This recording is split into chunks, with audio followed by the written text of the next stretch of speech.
नमस्कार साथियों, Indian evidence act पढ़ रहे थे। हम सभी एग्जामों के पर्पज़ से पढ़ रहे हैं। कुछ कमेंट थे बच्चों के कि सर 12 सेक्शन 12 13 सिलेबस का पार्ट नहीं है, ना प्री में ना मेंस में। नहीं है तो आप इग्नोर कर देना, पर मैं तो सभी ही पढ़ाऊँगा क्योंकि आज ये क्लासें एपीओ के अकॉर्डिंग काम आ रही है, कल दूसरी वैकेंसीज में काम आएगी। तो मैं तो सभी सेक्शन पे होते हुए निकलूँगा। आपको जो आपके सिलेबस का पार्ट है केवल उतना ही पढ़ें। प्री और मेंस दोनों के सिलेबस का पार्ट है वो एक साथ ही पढ़ें। ऐसा नहीं करें कि प्री के अकॉर्डिंग प्री का पढ़ लिया, मेंस में मेंस का देखेंगे। इसका बेनिफिट्स ये होगा कि अभी आपको सिलेबस कंप्लीट करना है और आप प्री के अकॉर्डिंग कोई चीज़ पढ़ रहे हो तो बाद में अगर अभी ही मेंस के अकॉर्डिंग पढ़ लोगे, बाद में एनर्जी और टाइम दोनों कम लगाना पड़ेगा उस समय को। कई बच्चे थे जो आरजीएस प्री पास कर गए 2 महीने में मेहनत करके, स्मार्ट स्ट्रेटजी तैयार करके, या इम्पोर्टेंट चीज़ों को, जैसे पूरी सेक्शन के अंदर 1 या 2 ऑब्जेक्टिव के क्वेश्चन बनते हैं, उनको आप देख गए, आप प्री पास हो गए। बट मेंस के समय रिटर्न करना होता है, अब दिक्कतें आती हैं जब आप मेंस लिखते हो। तो सेक्शन 13 भले आपके सिलेबस का पार्ट है या नहीं है, हम चर्चा करेंगे, पर सेक्शन 14 आपके सिलेबस का पार्ट है और वेरी इंपॉर्टेंट सेक्शंस, इसको लगा सकते हो। दृष्टांत तो इतने ज़्यादा इम्पोर्टेंट है और पूछे जाते ही जाते हैं। 100% श्योरिटी है कि इसी के दृष्टांत आपसे पूछे जाएंगे। 100% लगा लेना कि यहाँ से क्या आएंगे, आपके इलस्ट्रेशन आएंगे, मेंस के एग्जाम में भी और प्री के एग्जाम में भी। तो जबकि अधिकार और रूढ़ि प्रसंगत है तब सुसंगत तथ्य। 2 चीज़ों पर, एक अधिकार, क्या इस जमीन पर आपका अधिकार है, क्या आपके कोई ऐसा आप कार्य कर रहे हो जिस पर इस जमीन पर आप उपयोग करते हो। जैसे मैं प्रॉपर कोई, जब भी मेरी फैमिली का कोई व्यक्ति एक्सपायर होता है, मैं एक जगह पर जाकर वहाँ पर ही अंतिम संस्कार करता हूँ। तो उस जगह पर मैं अधिकार जताता हूँ कि मेरे परिवार के सभी लोगों की यहाँ पर मैंने अंत्येष्टि की है, अंतिम क्रियाक्रम किया है, तो ये जगह पर हमारा अधिकार है। या होली का पर्व मैं एक विशेष जगह पर मनाता हूँ, इस चौराहे पे मनाते हैं, तो हम उस पर दावा करते हैं कि भैया यहाँ तो हमारा अधिकार है क्योंकि हम यहाँ होली मनाते हैं और होली का त्यौहार तो हम यहीं मनाएंगे। कोई दूसरा व्यक्ति डिनाई करता है तो आप अपना अधिकार, या कोई रूढ़ी चली आ रही है, कस्टम चला आ रहा है, आपके परिवार का कस्टम हो सकता है, समाज का हो सकता है, या एक व्यक्ति वर्ग विशेष या इलाके का कस्टम हो सकता है। रूढ़ी क्या होती है, जितनी भी चीज़ें आप देख रहे हो समाज में चलती है वो रूढ़ी ही होती है जो समाज के अकॉर्डिंग चलती है, ठीक है।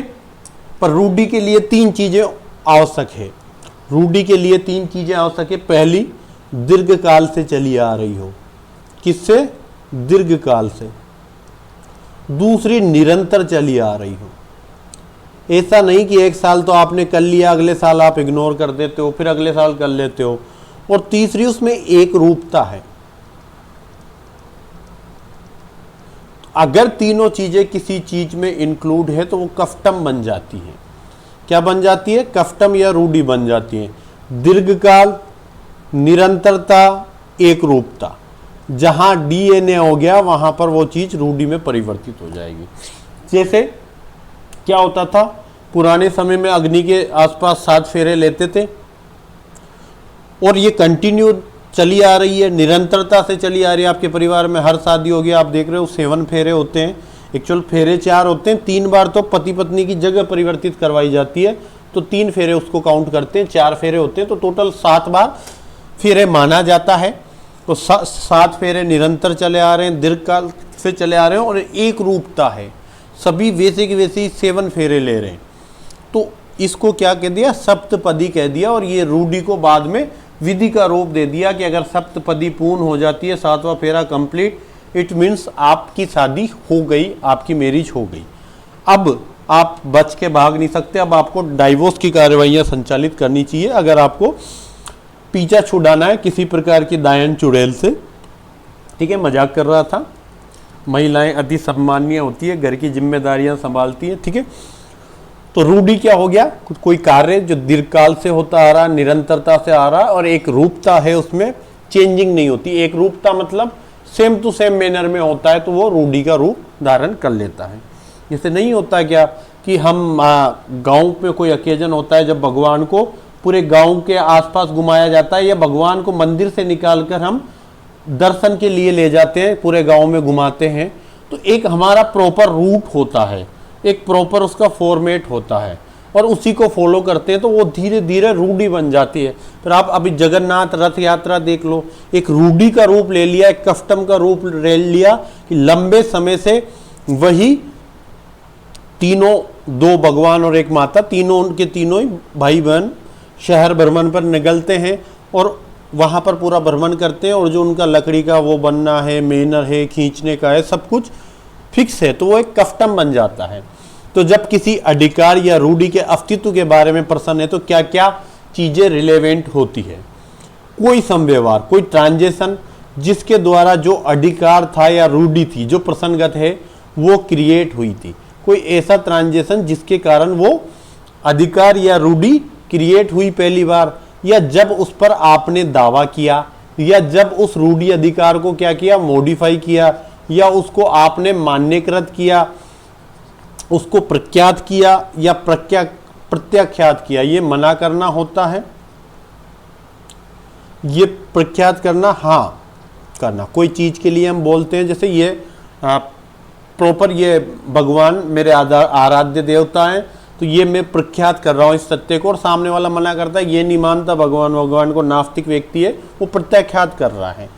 तो कोई भी ट्रांजेक्शन जिसके द्वारा वो अधिकार और रूढ़ी क्रिएट की गई थी, सृष्ट की थी, दावा किया था उस अधिकार रूढ़ी पर किसी व्यक्ति ने, उसको मॉडिफाई किया था, या उसको मान्यकृत किया था, या उसको प्रख्यात या प्रत्याख्यात किया गया था, या कोई ऐसा संव्यवहार जिसके द्वारा उसके अस्तित्व से असंगत है, कि हम कहते हैं कि हम तो उस रूढ़ी को मानते हैं और हर साल हम तो उस विशेष दिन को पूरा परिवार इकट्ठा होकर मनाता है, तो तब आपको ये सा फैक्ट रख सकते हो कि तब कहाँ था भाई आपका परिवार?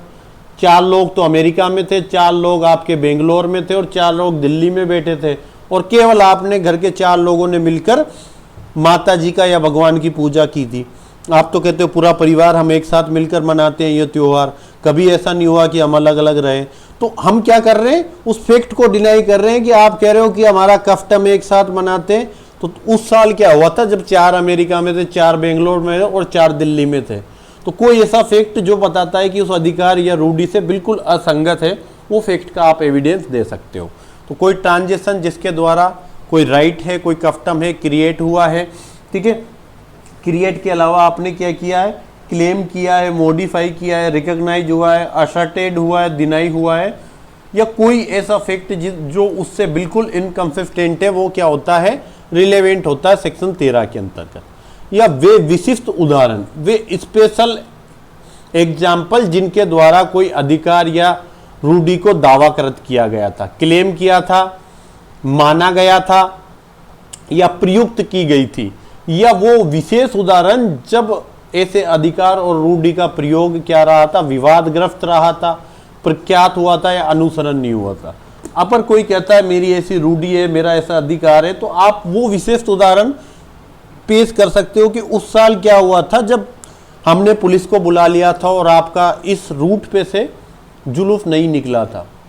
तो वो विशिष्ट उदाहरण जब आपने उस कस्टम को, आप कह रहे हो कि हमारा तो इसी रूट से जुलूस निकलता है, जैसे अभी कावड़िया वाला सिस्टम चल रहा है, सावन चल रहे हैं, भगवान शिव के लिए जल लेके आते हैं दूर दराज से और अभिषेक करते हैं भगवान शिव का, तो ये कावड़िया सिस्टम है। आप कह सकते हो कि कोई कहता है कि मैं कावड़िया इधर से ही निकल रहे हैं 20 साल से, आप बता सकते हो उस साल क्या हुआ था जब हमने ऑब्जेक्शन किया था, पुलिस बुला ली थी, फिर आपका रूट चेंज हुआ था, या किसी साल वो प्रॉपर कस्टम विवाद में रहा था और आपको उसका प्रयोग नहीं करने दिया था। जैसे अभी मैं धौलपुर कलेक्टर के आदेश पढ़ रहा था कि वहाँ मना कर दिया कि आप डीजे वीजे के साथ कावड़िया नहीं लेके आ सकते, किसी प्रकार के 4-5 निर्बंधन लगाए धौलपुर एसपी के द्वारा।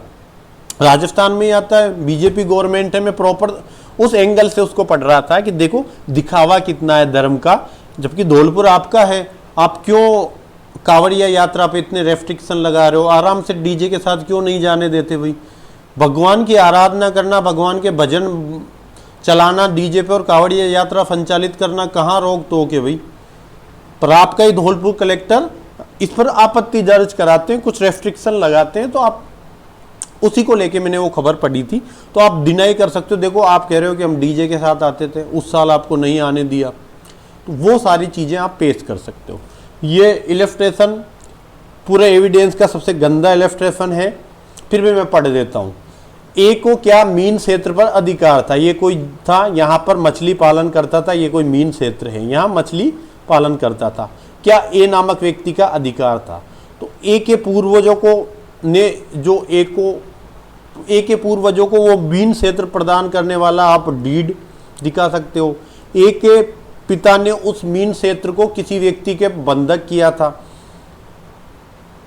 उस बंधक से पाक्षिक अनमेल पाक्षिक अनुदान या विशिष्ट उदाहरण जिसमें के पिता को उस अधिकार का प्रयोग किया था या के पिता को उस अधिकार के प्रयोग से पड़ोसियों ने रोका था। ए के पिता को यूज नहीं करने दिया था उस साल, या उसने यूज किया था, वो सारे रिलेवेंट है। यहाँ यूज किया था तो उसका राइट से नहीं करने दिया, तो वो विशिष्ट उदाहरण जब क्या किया था, विवादग्रस्त रहा था, डिनाई किया था, तो यहाँ ये उदाहरण सारे रिलेवेंट हो जाते हैं कि उसका कब्जा था। भाई किसी को डीड प्रस्तुत कर सकता है कि ये मीन क्षेत्र मेरा है, देखो मेरे पिता को ये मीन क्षेत्र प्रदान किया था, ये डीड है, मेरे पिताजी ने इस मीन क्षेत्र को उस साल हमारे को पैसे की जरूरत थी, किसी के पास मोर्गेज रखा था, ये मोर्गेज रखने वाला डॉक्यूमेंट देखो। इसके ऊपर हमें कोई ग्रांट मिला था, वो ग्रांट पेश कर सकते हो। किसी साल आपने उसका प्रयोग किया था, मछलियां पकड़ी थी, तो उसका कोई आप सबूत पेश कर सकते हो। आपको प्रयोग करने से रोक लिया गया था, पड़ोसियों ने कहा कि ये तो एरिया मेरा है, इसमें आप मछली नहीं पकड़ोगे, तो विशिष्ट उदाहरण जहां पर आपको रोका गया था या आपका प्रयोग करना विवादग्रस्त रहा था, वो सारी चीजें आप पेश कर सकते हो। ये सेक्शन 13 था, पढ़ लिया, कोई दिक्कत नहीं है, आपके सिलेबस में नहीं है, गोली मार देना, जाने देना। ये सेक्शन 13 पर कोई केस वगैरह तो नहीं पढ़ना हमें, ठीक है। सेक्शन 14 पर आ जाओ, शरीर और मन की दशा, या तो शरीर की दशा या मन की दशा। शारीरिक संवेदना, शारीरिक संवेदना के लिए, ठीक है, कोई भी हमारे शरीर का एक्सप्रेशन जो संवेदना है, संवेदना 5 प्रकार की, आंख, कान, मुंह, त्वचा और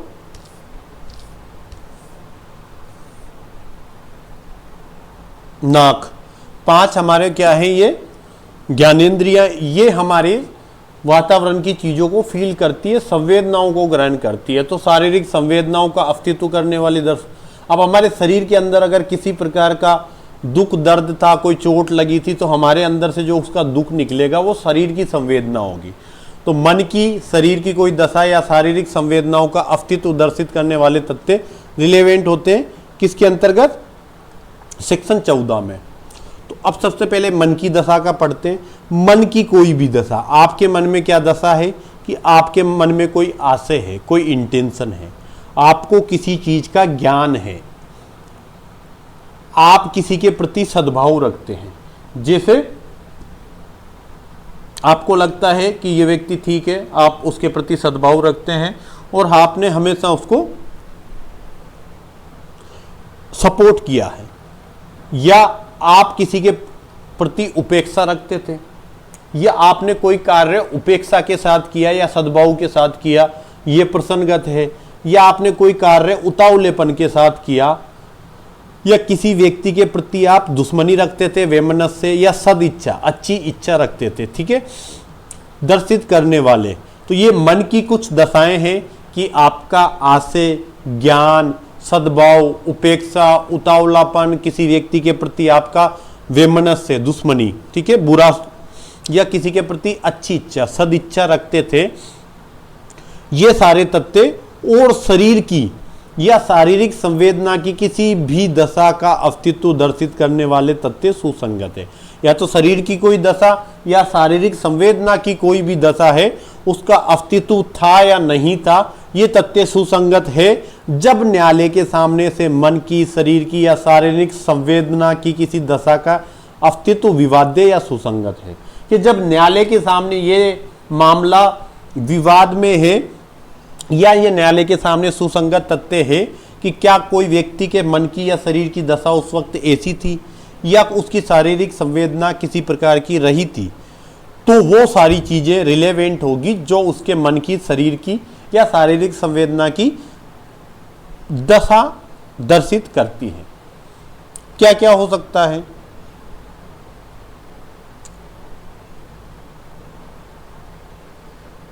दृष्टांत पढ़ते हैं। पहला दृष्टांत से आपको आइडिया आएगा, फिर उसके बाद स्पष्टीकरण पढ़ेंगे कि कै चुराया हुआ माल यह जानते हुए कि वह चुराया हुआ है प्राप्त करने का अभियुक्त है। ए ने क्या किया?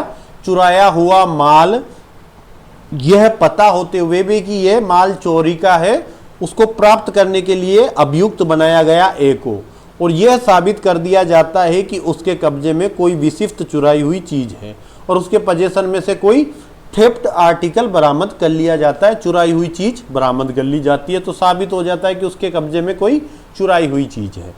अब यह तथ्य है न्यायालय के सामने, उसी समय उसके कब्जे में कहीं अन्य चुराई हुई चीजें थी। क्या थी? उसके कब्जे में एक तो जो चुराई हुई चीज मिली वो तो मिली, उसके अलावा भी कहीं ऐसी चीजें मिली जो चुराई हुई चीजें थी। यह दर्शित करने की प्रवृत्ति रखने वाला होने के नाते सुसंगत है कि जो चीजें उसके कब्जे में थी उनमें से हर एक और सबके बारे में वह जानता था कि वह चुराई हुई है। ये मैं हूं, मेरे पास कोई प्रॉपर एक गोल्ड का ऑर्नामेंट है जो कल ही कहीं से चोरी हुआ था और मेरे पास ये मिलता है पुलिस को। पुलिस मेरे कब्जे में से वो बरामद करती है, उसकी टीआईपी करवाती है और ये तय हो जाता है कि ये वही आर्टिकल है जो कल चोरी हुआ था गोल्ड का। अब पुलिस जब वो आर्टिकल बरामद करती है, साथ में देखती है मेरे पास और भी गहने मिले। यहाँ पर कोई क्या होता है, रानी हार करके कोई एक आर्टिकल होता है, गहना होता है रानी हार, और भी कोई दूसरा आर्टिकल है, कोई रिंग मिलती है, कोई ईयर में पहनने के लिए आते हैं जो ईयर पीस वगैरह गोल्ड के, वो भी मिलते हैं। ये सारे आर्टिकल भी वही होते हैं, इनकी भी आप पहचान करवाते हो तो पता लगता है ये सारे आर्टिकल चोरी के हैं। तो अब ये फैक्ट कि ये मैंने चुराया हुआ माल जानते हुए प्राप्त किया था या नहीं किया था, न्यायालय के सामने प्रसंगत है। कि मैं तो कहता हूं कि नहीं नहीं, मुझे तो पता ही नहीं था कि ये जो गोल्ड ऑर्नामेंट मिला है ये चुराया हुआ है। तो पुलिस ये फैक्ट रखती है कि इसके पास से और भी गहने बरामद हुए हैं और सारे गहने चोरी के हैं। हमने टीआईपी करवाई, पिछले 1 महीने के अंदर जितने भी उस मोहल्ले में चोरी हुए हैं 8 या 7, उनमें से 4 चोरी के सामान इसके पास है। तो ये चीजें कि सभी चुराए हुए आर्टिकल रखता हूं, चुराए हुए सामान मेरे पास मिले, ये क्या साबित कर रहे हैं कि मैं हर चीज को ये जानते हुए प्राप्त करता हूं कि वो चोरी का सामान है और उसको कम रेट में मैं प्राप्त करता हूं, क्योंकि मेरे पास सभी सामान चोरी के मिले। और ये ऐसा तो हो नहीं सकता कि मैं सारे सामान मेरे पास अकस्मात ही आ गए हो, रेंडमली आ गए हो चोरी के, कि भाई मैं तो 70,000 दे के खरीदा था, मैंने तो गोल्ड के भाव पे ही खरीदा था ये गहना। तो सारे चोरी के सामान आप ही खरीदते हैं क्या? और कोई भी व्यक्ति हो सकता है? तो आपने चोरी का माल जानते हुए प्राप्त किया क्योंकि आपके पास और भी चोरी के सामान मिले। ये इस चीज को शो करते हैं कि आपका आशय क्या था कि चोरी का माल आप प्राप्त करते थे, आपको नॉलेज था। यहां पर क्या शो हो रहा है कि आपको ज्ञान था किस बात का, कि ये सभी चोरी के आर्टिकल है, फिर भी आपने उसको प्राप्त किया। तो यहां क्या बता रहा है? ज्ञान बता रहा है। पहला दृष्टांत क्या शो कर रहा है कि आपको ज्ञान था कि ये सारी चीजें चोरी की, फिर भी आपने प्राप्त किया। क्यों? क्योंकि देखो ये दर्शित करने की प्रवृत्ति रखने वाला होने के नाते कि जो चीजें उसके कब्जे में, हर एक चीज के बारे में वह ये ज्ञान था, वह जानता था कि वह चुराई हुई है, क्योंकि सारी चोरी के आर्टिकल उसी व्यक्ति के पास मिले। स्पष्टीकरण 1 सबसे इंपॉर्टेंट स्पष्टीकरण है। इसी पर इलिस्ट्रेशन पीछे बहुत अच्छे अच्छे बने हुए और उन्हीं को पूछा जाता है। जो तथ्य इस नाते सुसंगत है, इस वजह से कोई तथ्य रिलेवेंट है कि वह मन की कोई सुसंगत दशा का अस्तित्व दर्शित करता है। कौन कौन सी मन की दशा? आशय हो सकता है, ज्ञान हो सकता है, सद्भाव, उपेक्षा, उतावलापन, वैमनस्य, सदा इच्छा। ऐसी कोई भी मन की दशा के अस्तित्व को दर्शित करता है कोई तथ्य, तो उससे यह दर्शित होना ही चाहिए कि उसके मन की दशा साधारणता नहीं थी।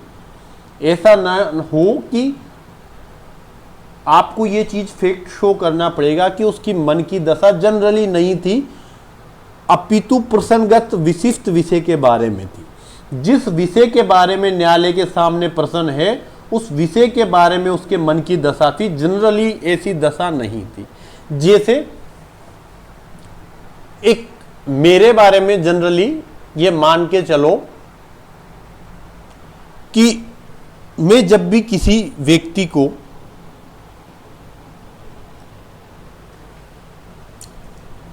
इसका दृष्टांत देखते हैं। चलो एक जनरल उदाहरण के पहले मैं दृष्टांत पे बात करता हूं।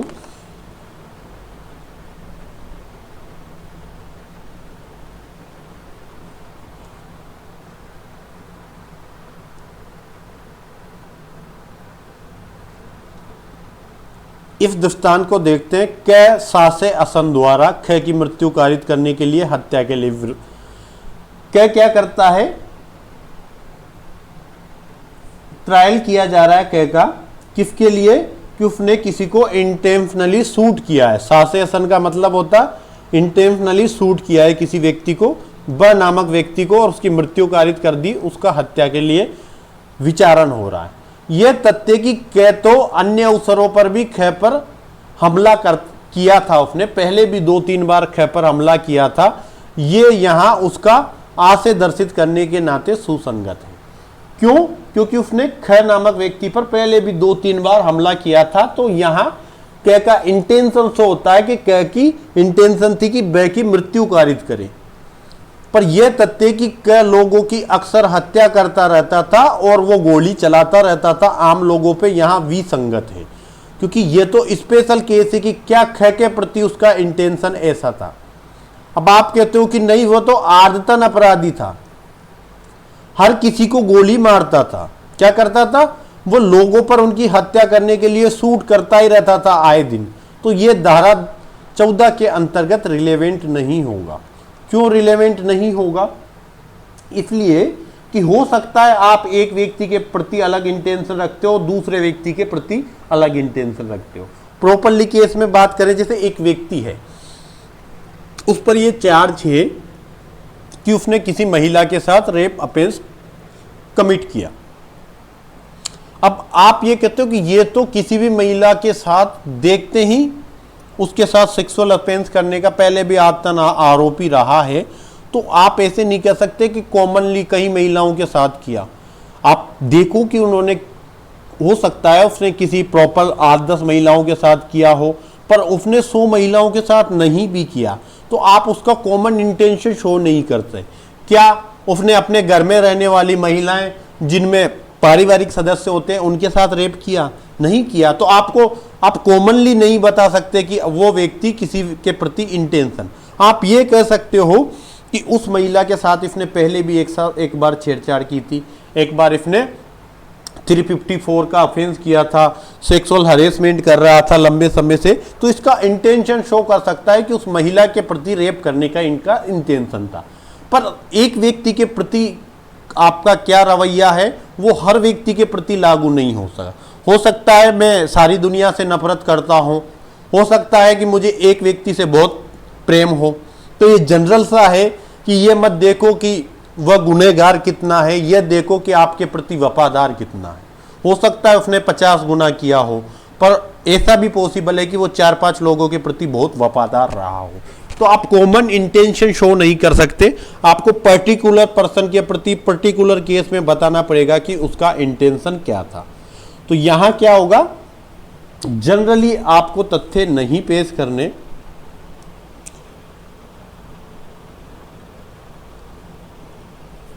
ये समरूप तथ्यों को बना करता है। आप वैसा ही केस लाकर समरूप तथ्य का अपवर्जन की बात करता है। तथ्य का अपवर्जन जानते हो, मना करता कि आप सेम फैक्ट लाकर उस चीज का इंटेंशन शो नहीं कर सकते। आप पार्टिकुलर मामले के बारे में इंटेंशन शो करने के लिए लाओ। एक व्यक्ति है, 4 महिलाएं रोड पे चल रही है, उसका एक के प्रति इंटेंशन खराब हो सकता है उसके उन 4 महिलाओं में से 2 उसकी फैमिली पर्सन हो, 2 कोई अदर हो, 2 के प्रति उसका इंटेंशन खराब हो सकता है प्रॉपर एक महिला के प्रति इंटेंशन खराब हो और 3 को वो बहन की तरह ट्रीट करता हो।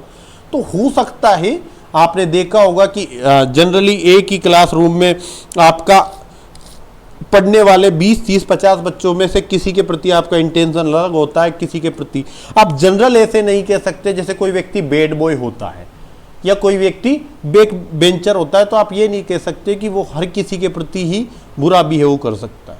हो सकता है 5-10 लोगों के प्रति उसका बिहेव अच्छा ना हो, बाकी 25-30 लोगों के लिए वो बहुत ही अच्छा व्यक्ति हो, रॉबिन हुड टाइप का व्यक्ति हो। तो आपको पर्टिकुलर केस में उसके फैक्ट साबित करने पड़ेंगे कि उसका इंटेंशन ऐसा था, जनरली आप नहीं दे सकते। यहां जितने भी दृष्टांत आएंगे वहां पर देखना,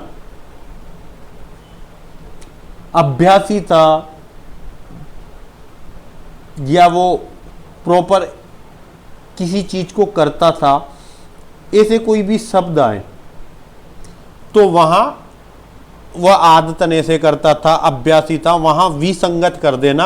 और पर्टिकुलर केस आए तो वहां वह रिलेवेंट होगा। क्या बात कह कर रहा है कि कोई पर्टिकुलर केस की बताए, जो केस न्यायालय के सामने, तो वहां तो रिलेवेंट होगा। जैसे ए ने बी को गोली मारी, तो आप ये शो कर सकते हो कि ए ने बी के ऊपर पहले भी 2-3 बार अटैक करने का प्रयास किया था, प्लानिंग करी थी, ठीक है, पर वो सफल नहीं हो पाया। पर आप ये नहीं कह सकते कि ए तो व्यक्तियों को देखते ही गोली मारता था। हो सकता है बाहर वाले 2-3 व्यक्तियों पर उसने हमला कर रखा हो, पर घर वालों को पर तो नहीं किया, उसके गांव में रहने वाले पे तो नहीं किया। जैसे लॉरेंस विफ्नोई है, प्रॉपर एक ग्रुप है, ठीक है, माफिया है, गैंगस्टर है, जो भी आप नाम देना चाहो। अब वो मर्डर करता है, ठीक है, आए दिन किसी न किसी, सिद्धू मूसेवाला से लेकर कहीं बड़े लोगों की, सलमान खान को भी धमकी वगैरह दी थी, कई मामलों में आरोपी है, ठीक है। अब आप ये नहीं कह सकते कि वो तो देखते ही किसी को गोली मार देता था, वो सबको तो नहीं मार रहा ना, कोई पर्टिकुलर पर्सन के प्रति ही वो मर्डर कर रहा है, हर किसी को तो नहीं मार रहा। मारना ही होता तो वो आमतौर पे भीड़ में किसी को भी गोली मार देता, अगर उसका यही इंटेंशन होता। तो अब पर्टिकुलर केस में कि सलमान खान के ऊपर उसने 2 बार अटैक करने का प्रयास किया था, तीसरी बार अगर वो गोली मारता है, ये भी क्या उसका आशय सलमान खान को गोली मारकर मर्डर कारित करने का था, तो वो आप शो कर सकते हो कि 2-3 बार उसने पहले भी ऐसा किया था, पर वो हर व्यक्ति को गोली मारता था, यहाँ रिलेवेंट नहीं होगा सेक्शन 14 के स्पष्टीकरण 1 के अंतर्गत। तो समरूप तथ्यों का अपवर्जन करता है कि सेम फैक्ट के आधार पर आप कि और व्यक्ति के साथ भी ऐसा करता था, यहाँ रिलेवेंट नहीं होगा। स्पष्टीकरण 2 कि जबकि किसी अपराध के अभियुक्त व्यक्ति का विचारण इस धारा के अर्थ के अंतर्गत अभियुक्त द्वारा किसी अपराध का कभी पहले किया जाना सुसंगत है। कि जहां आप ये शो करते हो कि इस व्यक्ति ने अभी जो बी पर अटैक किया है गोली चलाकर, ए नामक व्यक्ति ने, इस ए ने पहले भी इसके ऊपर अपराध किया था, इसलिए इसका इंटेंशन शो होता है। तो आप जहां उस व्यक्ति के द्वारा पहले कभी अपराध किया जाना रिलेवेंट है, तो वहां उसकी पूर्व दोष सिद्धि भी सुसंगत होगी, तो आप उसका प्रीवियस कन्विक्शन भी यहां पर रिलेवेंट हो जाता है, प्रीवियस कन्विक्शन भी रिलेवेंट हो जाता है, ठीक है।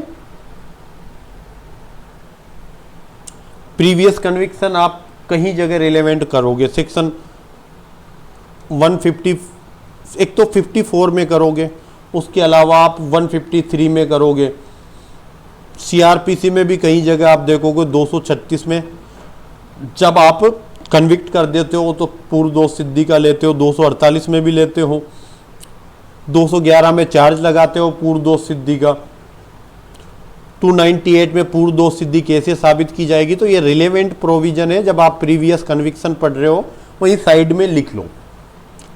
अब दृष्टांत है, आप पढ़ते जाओगे, दृष्टांत समझ में आते जाएंगे, जो दृष्टांत समझ में नहीं आता उसको शो करते जाना। सबसे पहले सी नंबर का दृष्टांत में चर्चा करता हूं, इंपॉर्टेंट दृष्टांतों पे मैं चर्चा करता हूं, वेरी इंपॉर्टेंट लगाना सी नंबर के दृष्टांत को। पूछा जाता है ग नंबर का दृष्टांत, ए वाला भी इंपॉर्टेंट लगाना जो मैंने पहला पढ़ाया था, ये वेरी इंपॉर्टेंट है। फिर उसके बाद हम सी नंबर का दृष्टांत पढ़ेंगे। ख ने कुत्ते द्वारा जिसका हिंसक होना ख जानता था, ख के पास एक कुत्ता था जिसका हिंसक होना जानता था कि ये वायलेंस करता है, काटता पीटता रहता है, नुकसान के लिए ख पर वाद लाया जाता है। कौन लाता है? क नामक व्यक्ति ख पर वाद लाता है कि इसके पास एक कुत्ता है, ये जानता था कि वो कुत्ता हिंसक है, फिर भी इसने उसको खुला छोड़ा और उसके कारण नुकसान हो गया।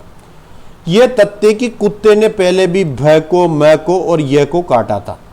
उस कुत्ते ने जो ख के पास है 3 व्यक्तियों को काट रखा था, भ, म, य, और यह भी कि ख नामक व्यक्ति से जिसके पास कुत्ता है, इन तीनों ने जाकर शिकायतें की थी कि आपके कुत्ते ने आज हमें काटा है।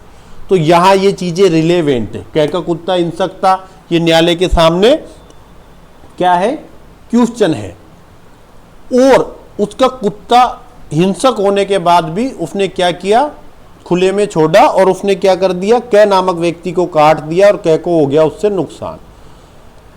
क्या किया? क नामक व्यक्ति को काट दिया या उसकी बकरी खा गया, जो भी किया, क नामक व्यक्ति को हो गया नुकसान। क वाद लाता है। क कहता है कि ये जो कुत्ता है ना ख का, इसने पहले भी भ, म और य नामक व्यक्ति को काटा था और इन तीनों व्यक्ति ने ख नामक व्यक्ति से जाके शिकायत की थी कि आपका कुत्ता हिंसक है और हमें काट लिया। तो ये चीजें रिलेवेंट है। क्या शो कर रही है? उपेक्षा, कि ख नामक व्यक्ति ने उपेक्षा की जब उसको पता था कि उसके कुत्ते ने 3 लोगों को काट लिया और तीनों लोगों ने उसकी शिकायत की कुत्ते की कि आपके कुत्ते ने हमें काटा, फिर भी उसने उपेक्षा से उस कुत्ते को खुला छोड़ा और उसने अब क नामक व्यक्ति को काट लिया। तो यहाँ उपेक्षा साबित करने के लिए सी नामक दृष्टांत रिलेवेंट है। उपेक्षा क्या है? मन की दशा है कि आपने किसी कार्य को करते वक्त उपेक्षा की थी, आपको आप कुत्ते के लालन पालन में आपने उपेक्षा की है। ठीक है, और दृष्टांत पढ़ते हैं। ज नामक दृष्टांत देखेंगे हम। आई दृष्टांत, ये इंपॉर्टेंट है। क पर ख को मार डालने के आशय से उस पर असन करने का अभियोग है। क्या किया? शूटिंग। असन को इंग्लिश में शूटिंग बोलते हैं, गोली चलाना। ए ने क्या किया? बी को मार डालने के आशय से बी पर गोली चलाई। इसके लिए ए को चार्ज लगाया गया, प्रोसिक्यूशन चल रहा है, प्रोसिक्यूट किया गया। ठीक है, उसके खिलाफ कार्रवाइयां चल रही। ए का आशय दर्शित करने के लिए यह तथ्य कि ए ने पहले भी बी पर हमला किया था रिलेवेंट है, क्योंकि ए ने पहले भी बी पर हमला किया था और अब बी पर वापस गोली चलाई, तो ये इंटेंशन शो करने के नाते ये तथ्य रिलेवेंट है। उसके अलावा आप तय नामक दृष्टांत देखें। यह भी इंपॉर्टेंट दृष्टांत है कि क्या क अपनी पत्नी ख के प्रति क्रूरता करता था, क्रूरल्टी करता था क्या ए नामक व्यक्ति अपनी पत्नी के प्रति। अभी कथित क्रूरता से थोड़ी देर पहले और उसके बाद उनके एक दूसरे के प्रति भावना की अभिव्यक्ति सुसंगत है। क्या ए बी के प्रति क्रूरता रखता था? यह न्यायालय के सामने विचारणीय प्रश्न है। अब उस घटना के पहले, जिसको क्रूरता की घटना कह रहे हैं, उससे पहले ए और बी के मध्य जो भी एक दूसरे को गाली गलौच दी है, चिल्लाए हैं, एक दूसरे पे अपनी भड़ास निकाली है, या घटना के बाद, मारपीट के बाद जब पत्नी कहती है कि तुम ऐसे ही मारते हो मुझे, आए दिन मारते हो, मैं मर जाऊंगी, मैं बच्चों की तरफ तो देख लिया करो, क्या प्रभाव पड़ेगा, जब से आई हूँ मारपीट ही करते हो, शराब पी के मारते हो। तो मारपीट से पहले, मारपीट के बाद जो कुछ भी एक दूसरे से फीलिंग्स निकाली है, वो फीलिंग क्या शो करेगी कि आपकी क्रूरता थी या नहीं थी। एक तो मैंने पीटा, ठीक है, मेरी पत्नी ने, मैंने कहा कि गरम चाय पिलाओ, उसने गरम चाय नहीं ला के पिलाई, मैंने पत्नी को पीट दिया, 2-3 लगा दी कान के नीचे। और लगाने के बाद मुझे लगा कि यार ये तो ऑफिस का गुस्सा था, मैंने गलत ही निकाल दिया।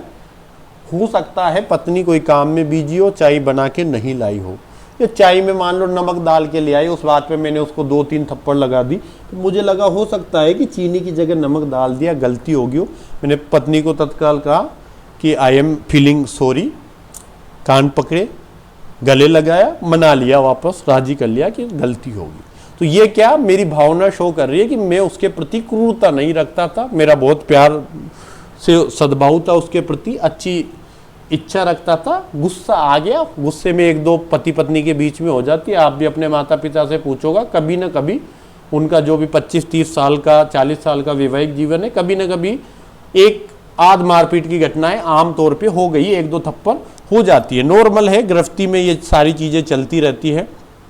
ठीक है, तो इसमें आपकी घटना से पहले और बाद की फीलिंग्स, जैसे मैंने उदाहरण दिया कि पत्नी को गले लगा लिया, सॉरी बोल दिया, कान पकड़ लिए, इट्स ओके, नहीं मानती पैर पकड़ लिए। ठीक है, तो अब क्या दिख रहा है कि मैंने उसको पीटा तो था, दी तो थी, पर इसमें मेरी क्रूरटी नहीं थी। ठीक है, और एक मार पीट के बाद गाली गलौज हो रही है एक दूसरे पर, तो वो सारी चीज़ें क्रूरटी शो करती है, तो यहाँ रिलेवेंट हो जाएगा।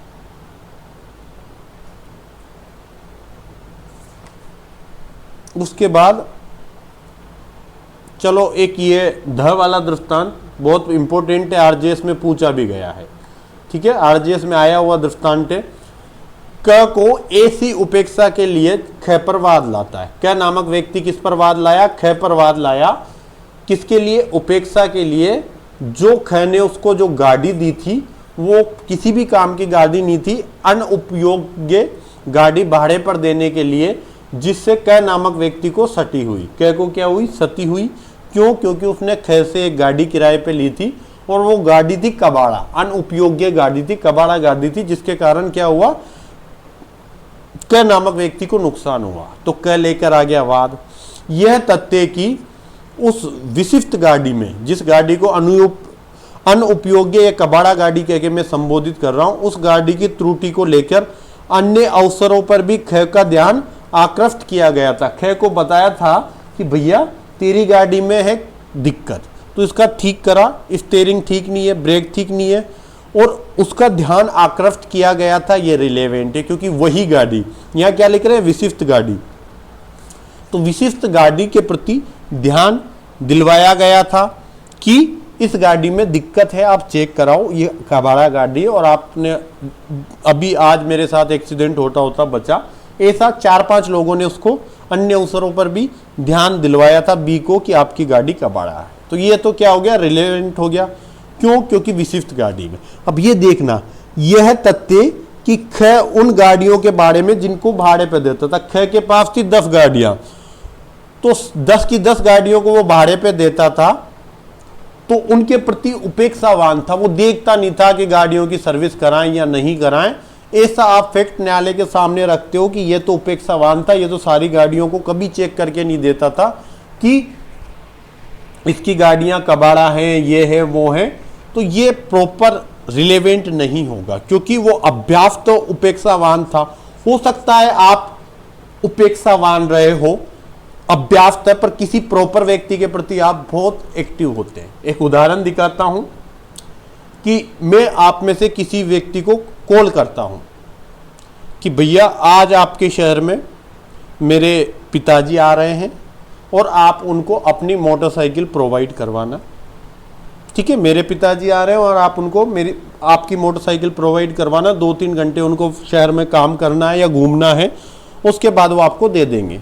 या कोई कार के लिए बोलता हूँ कि मेरी फैमिली आ रही है, उदयपुर घूमना चाहती है, तो उदयपुर के किसी भी लड़के को मैंने कॉल किया कि यार कार प्रोवाइड करवा देना आप मेरी फैमिली को, तो वो ऐसा मैंने कॉल कर दिया। अब उस व्यक्ति का नेचर यह है कि वो जिसको भी कार देता है कभी पेट्रोल डीजल चेक नहीं करता कि कितना है या नहीं है। जब भी उससे दोस्त या लोग कार मांग के ले जाते हैं, अक्सर उनका पेट्रोल डीजल रास्ते में ही खत्म हो जाता। फास्टैग में रिचार्ज करा के कभी नहीं देता। जब भी कोई मांग के ले जाता है तो फास्टैग का रिचार्ज नहीं होता, उनको पेनल्टी पे करनी पड़ती है फास्टैग की।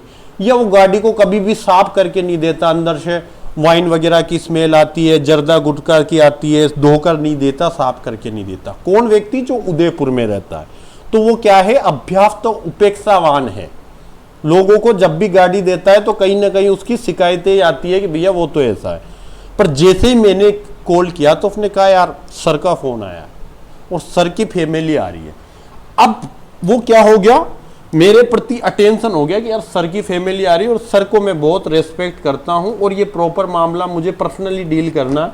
वो सुबह गाड़ी को धुला के लाया, हवा फुल चेक वेक करवाई, अंदर से पूरा जो भी उसको इत्र वगैरह फ्रेगनेंस वगैरह करना था किया, एक्वा फ्रेश वगैरह जो भी उसको लगाना था वो लगा दिया। गाड़ी साफ सुथरी, फुल डीजल का टैंक करा के रेडी करके मेरे वो घर वालों को सौंपी। क्यों सौंपी?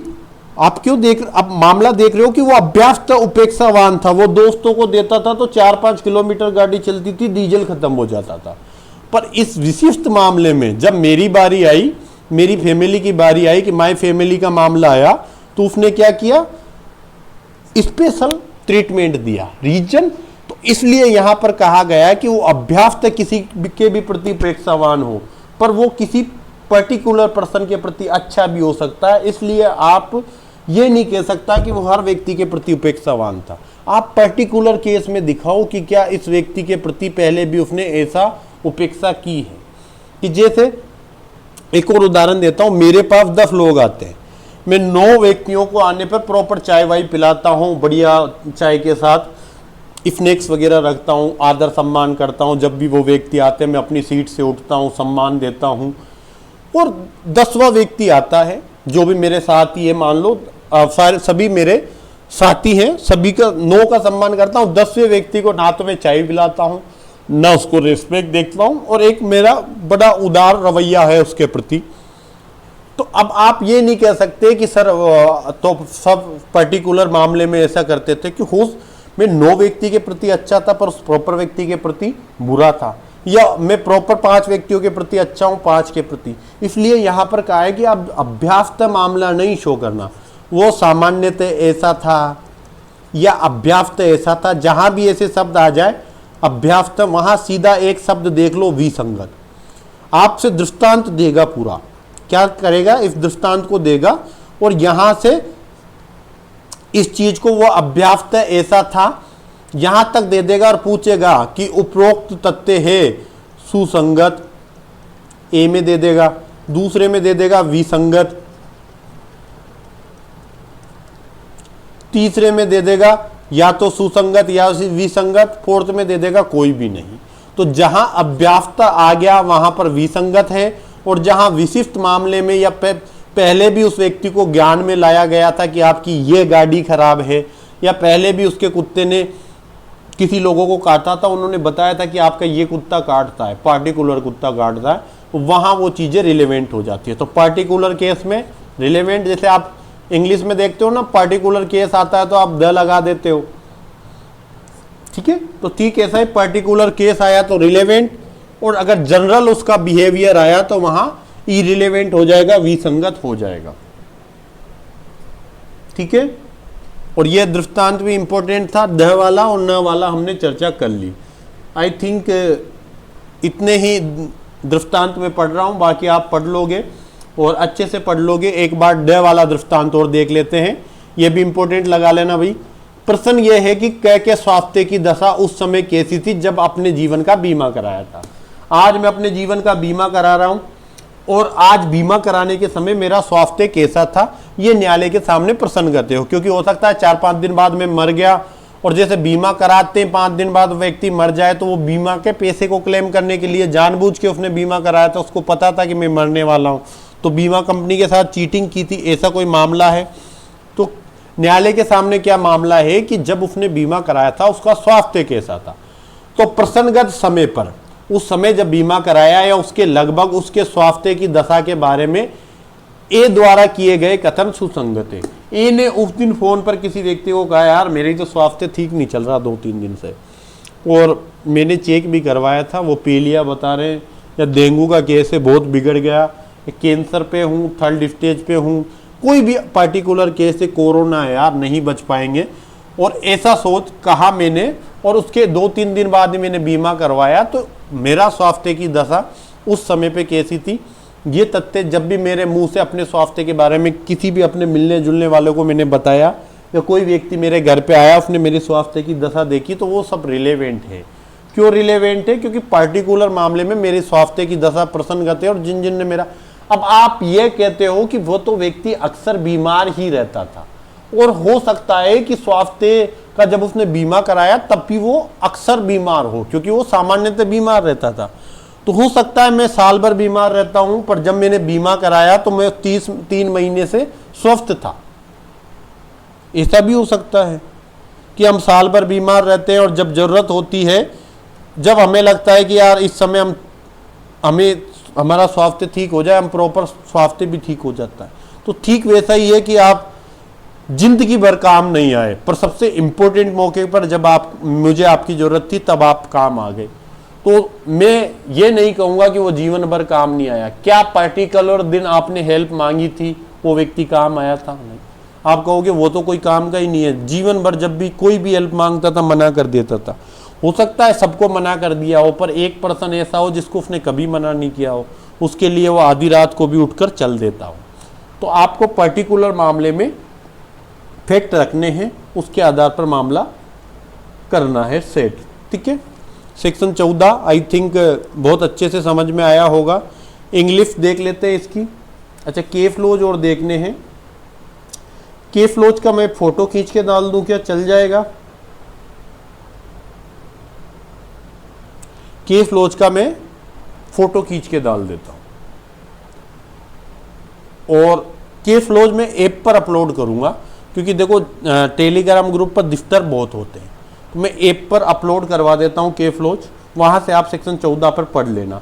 जैसे नाम पढ़ देता हूं, आप ढूंढना चाहो तो एक तो McKeen versus attorney general of New South Wales, McKeen versus attorney general of New South Wales. इसमें 2-3 चीजें बताई थी, 3 चीजें दी थी, काफी अच्छा और इम्पोर्टेंट केस था। दूसरा एक्सन वर्सेज किरनेक का केस था, एक्सन वर्सेज किरनेक का केस। आर वर्सेज थॉमसन का केस था, सम्राट वर्सेज हाजी शेर मोहम्मद का केस था। ऐसे कुछ केस थे। इंग्लिश टर्म्स देख लेते हैं इसकी। Fact relevant when right or custom is in relevant, where the question is as to the existence of any right or custom the following fact are relevant. Any transaction by which the right or custom in question was create claimed. तो any transaction जिसके द्वारा कोई right है, custom है, क्या जो question में है, न्यायालय के सामने प्रसंगत है, क्वेश्चन में है, इन क्वेश्चन में कोई राइट और कस्टम है, तो वो क्रिएट हुआ था, क्लेम हुआ था, मॉडिफाई हुआ था, रिकॉग्नाइज हुआ था, असर्टेड हुआ था, डिनाई हुआ था, या which was inconsistent with its existence, उसके एग्जिस्टेंस से जो फैक्ट बिल्कुल इनकंसिस्टेंट है। कहाँ होता है? सेक्शन 11 में होता है। वैसे ही बता रहा है कि कोई भी ऐसा फैक्ट जो पर्टिकुलर राइट या पर्टिकुलर कस्टम से इरिलेवेंट है। Particular instances in which the right or custom was claim recognise exercise, कोई ऐसा पर्टिकुलर इंस्टांस जिसमें क्या हुआ था, उस राइट और कस्टम को क्लेम किया था, रिकॉग्नाइज किया था, या किसी ने उसको उपयोग किया था, एक्सरसाइज किया था, और इन विच इट्स एक्सरसाइज वाज डिस्प्यूट, जहां उसका प्रयोग करना, एक्सरसाइज करना डिस्प्यूट में रहा था, या असर्टेड किया था किसी पार्टी ने कि हाँ तुम कर सकते हो इस अधिकार का प्रयोग, एक्सरसाइज का, या डिपार्टेड फ्रॉम रहा है, तो वहां सेक्शन 13 में रिलेवेंट होता है। सेक्शन 14 को क्या कहेंगे? Fact showing existence of state of mind. State of mind show करता है, या बॉडी का कोई स्टेट शो करता है, या बॉडीली फीलिंग का कोई स्टेट शो करता है। ऐसे तीनों फैक्ट सेक्शन 14 में रिलेवेंट होता है। वेरी वेरी इंपॉर्टेंट सेक्शन है। तो fact showing the existence of any state of mind such as intention, क्या क्या फैक्ट हो सकते हैं माइंड के? इंटेंशन हो सकता है, नॉलेज हो सकता है, क्या आपने गुड फेथ में कोई कार्य किया था। एक मामला बताता हूं आपको गुड फेथ का, ठीक है, कि एक व्यक्ति ने एक बच्चे को किडनैप किया और वो फिरौती मांगने के पर्पज से किडनैप किया। फिर उसको लगा कि यार बच्चा मासूम है, मुझे नहीं किडनैप करना चाहिए था, उसको गलती का एहसास हुआ और उसने छोड़ दिया, या उसने फिरौती मांगी और पता लगा कि परिवार की आर्थिक स्थिति तो बहुत ही दयनीय है और वो तो लालन पालन के भी पैसे नहीं हैं बच्चे के, मैं उनसे फिरौती मांग रहा हूँ। उसने उस बच्चे को गुड फेथ में छोड़ दिया। छोड़ने के बाद बच्चा घर पर नहीं पहुंचा, उसका मर्डर हो जाता है, सेम डे को ही उस बच्चे को मार देता है। अब यहाँ गुड फेथ, क्या उस पर्सन ने गुड फेथ में बच्चे को छोड़ा था, या उसी व्यक्ति ने, क्योंकि मामला आएगा कि उसने किडनैप किया तो मर्डर भी उसने ही किया होगा, तो वो व्यक्ति अपना गुड फेथ साबित करेगा कि मैंने तो उसको गुद पेट में बच्चे को छोड़ दिया था घर पे जाने के लिए, और मैं तो प्रॉपर उसके मोहल्ले में छोड़ के आया था, और बच्चे ने कहा था मैं घर चला जाऊंगा, यहाँ से मुझे रास्ता मालूम है, और बाद में उसका मर्डर हो गया, तो अब वो अपना गुड फेथ साबित करेगा, क्योंकि वहाँ कि क्या व्यक्ति ने मर्डर किया या उसको छोड़ दिया था, या गुड फेथ उस मामले में प्रसंगत है। तो कोई भी स्टेट ऑफ माइंड है जिसमें intention, knowledge, good faith, negligence, rashness, ill will or goodwill toward any particular person, any particular person के प्रति गुडविल हो या इलविल हो, बुरी विल हो, या showing the existence of any state of body और बॉडीली फीलिंग, या तो बॉडी या बॉडीली फीलिंग की कोई स्टेट है, उसके एग्जिस्टेंस का मामला कोर्ट के सामने है, तो वो रिलेवेंट है। कब? When existence of any such state of mind, state of body, state of bodily feeling in fact and issue और रिलेवेंट। जब न्यायालय के सामने वो फैक्ट एंड इशू और रिलेवेंट है, क्या या तो आपकी बॉडीली फीलिंग का स्टेट, या बॉडी का कोई स्टेट, या माइंड का स्टेट, जब कोर्ट के सामने फैक्ट एंड इशू या रिलेवेंट फैक्ट है, तो उसके एग्जिस्टेंस और नॉन एग्जिस्टेंस को शो करने वाले सभी फैक्ट रिलेवेंट है। ठीक है, एक्सप्लेनेशन पर चर्चा करते हैं। A fact relevant as showing the existence of a relevant state of mind must show. क्या कह रहा है कि जब कोई फैक्ट इस नाते रिलेवेंट है कि वो किसी माइंड, स्टेट ऑफ माइंड की एग्जिस्टेंस को शो करता है, तो इस बात का मफ्त शो, ये बात शो होनी चाहिए कि that state of mind exist no generally, कि ऐसी स्टेट ऑफ माइंड उसकी जनरली नहीं होनी चाहिए, but in reference to the particular matter in question. जो क्वेश्चन कोर्ट के सामने, पर्टिकुलर मैटर क्वेश्चन में है कोर्ट के सामने, उस पर्टिकुलर मैटर में उसका स्टेट ऑफ माइंड था, इस चीज का एविडेंस यहाँ पर लिया जाएगा। अब जनरल इंटेंशन क्या था, जनरल उसके स्टेट ऑफ माइंड था, इसका कोई मामला नहीं देखा जाएगा। मैं एक बहुत बड़े दोन का यहाँ चर्चा करूंगा। अब्बू सलेम का नाम सुना होगा आपने। अब्बू सलेम कहीं का मर्डर किया, पर अब्बू सलेम एक महिला का बड़ा दीवाना था, मदिरा बेडी करके। ठीक है, आप क्रिकेट में उनको देखते होंगे, वो कमेंट्री वगैरह करती थी। तो वो उसने बहुत महिलाओं पे अपराध किया। आप कह सकते हो कि अब्बू सलेम ने महिलाओं पे अपराध किया, ये किया, पर मदिरा बेदी को तो बहुत फूल की तरह सहेज के रखा उसने। तो आप ये नहीं कह सकते कोई व्यक्ति का पर्टिकुलर, हो सकता है 2 व्यक्ति के प्रति कैसा रहा हो, 4 व्यक्ति के प्रति अच्छा भी रहा हो। तो जनरल चीज का एविडेंस नहीं देना, पर्टिकुलर मैटर का एविडेंस देना। Explanation second, but where upon the trial of a person accused of an offence, the previous commission by the accused in an offence is relevant within the meaning of this section, the previous conviction of such person shall also be relevant fact। कि जहां court के सामने किसी person को previous कोई offence commit किया है, उसके रिगार्डिंग, कमीशन के रिगार्डिंग कोर्ट के सामने क्वेश्चन है, तो वहां उसका प्रीवियस कन्विक्शन भी रिलेवेंट फैक्ट होगा, ये शो करने के लिए कि पहले भी इस ऐसे व्यक्ति ने कोई अपराध किया है या कोई अपराध उसके द्वारा किया जाना सुसंगत है, तो वहां पर आप प्रीवियस कन्विक्शन को भी एज ए एविडेंस शो कर सकते हो। दृष्टांत आप देख लेना, जो दृष्टांत मैंने हिंदी मीडियम में बताए वही इंग्लिश में है, आप रीड कर लोगे, ऐसी मुझे उम्मीद है। थैंक यू सो मच आपका वैल्यूएबल टाइम देने के लिए।